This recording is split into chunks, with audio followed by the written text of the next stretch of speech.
Bloodlust of the mind. Dane was at the bar 15 hours before the bodies were found.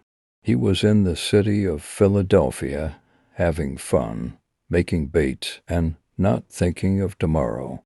When 12 a.m. came, and he lost another bet of $50, he went walking home to his apartment. This was a good 30-minute walk, and there was usually nobody around there.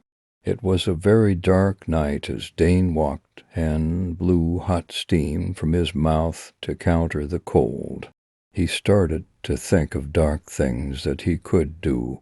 12:40 a.m., 14 hours before the bodies were found. As he went in to think of those stupid baits that he made at the bar, he heard a noise in the kitchen.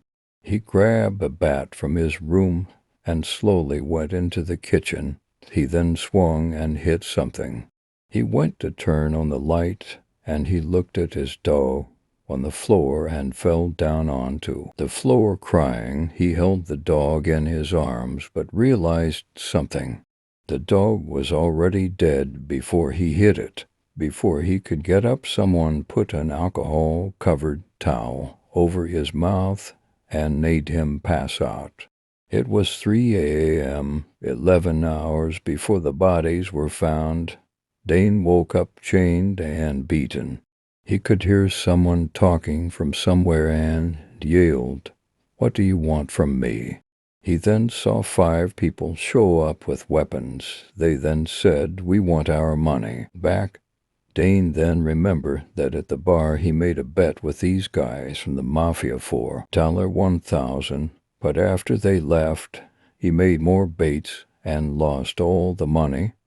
He tried to explain this to them, but it was to no avail as they began beating him with a rusty pipe. No matter how hard he screamed, nobody could hear him. They then left him alone for a period of time to think about his actions. What they didn't know was he actually got the key from one of their pockets while they were beating him.